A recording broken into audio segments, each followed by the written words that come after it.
نجي شوي للصراحة. ولهذا فإن نائب الإمام في زماننا نعم مو معصوم، ولكن لننظر ما هو مقام نائب الإمام، من هو، يجب أن نعرفه، لأن الفشل هنا، النجاح هنا، الامتحان هنا، الفتنة هنا.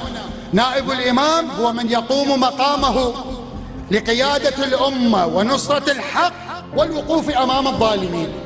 قيادة الأمة، نصرة الحق والوقوف أمام الظالمين، هذا هو امتحاننا، هذا هو امتحان بنو إسرائيل، هذه هي الولاية. وأنا هنا أقرأ الآن نصا قرأته قبل 2-3، ولكن أكرره للأهمية وأقرأه من الكتاب، كتاب عقائد الإمامية، أبسط كتاب عقائد الإمامية، يدرس في كل الحوزات العلمية والدورات في المساجد، تمام لولا؟ قديم هم عمي الشيخ محمد رضا المظفر بين قوسين العراقي النجف، قبل الإمام الخميني، قبل ولاية الفقيه، أخاف البعض يريد يغمز. هذا كتاب قديم. ومن المسلمات، انظروا ماذا يقول للمجتهد الجامع للشرائط هارون الزمان، ما هي حدوده، ما هي قيادته، ما هي حدود ولايته. عقيدتنا في المجتهد وعقيدتنا في المجتهد، طبعا ما يسع الوقت لشرح بسيط، أكتفي بالقراءة. وعقيدتنا في المجتهد الجامع للشرائط أنه نائب للإمام في حال غيبته، وهو الحاكم والرئيس المطلق، وهو الحاكم والرئيس المطلق لجماعة المدني والعلمانية، واللي يقول بالحكومة المدنية بكل صراحة هذا شيخ كبير. طبعا لا يسع الوقت لأن أأتي بالكتب، أأتي مثل صاحب الجواهر ويقول من لا يقول بالولاية العامة ما ذاق من طعم الفقه شيئا. هذا المظفر واضح، وقبل سنوات طويلة 70-80 سنة تقريبا، وهو الحاكم والرئيس المطلق، له ما للإمام في الفصل في القضايا والحكومة بين الناس، والراد عليه راد على الإمام، والراد على الإمام راد على الله تعالى، وهو على حد الشرك بالله كما جاء في الحديث عن صادق آل البيت عليهم السلام.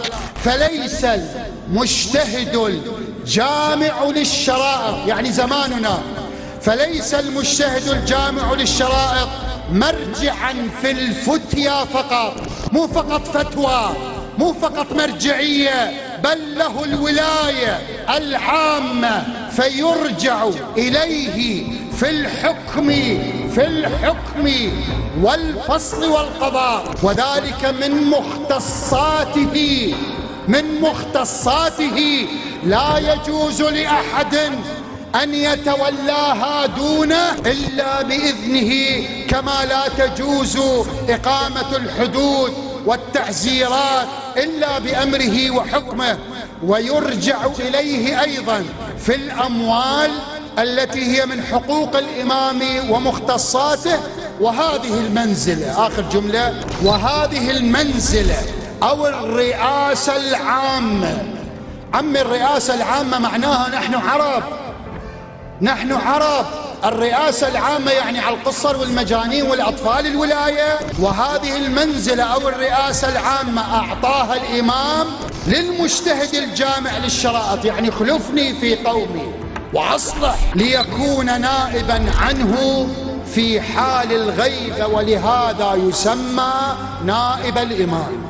نحن في زماننا يجب أن ننظر أين الولاية، أين القيادة. هو نائب الإمام، هو قائد معسكر الحق في زمن الغيبة، وبالتالي هو في مقام هارون، هو هارون الزمان. بالتالي الطاعة له، التمهيد عن طريقه،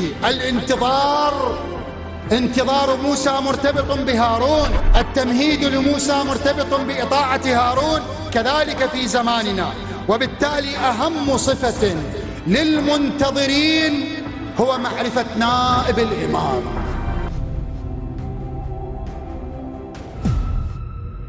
اینجا مرکز مقاومت است.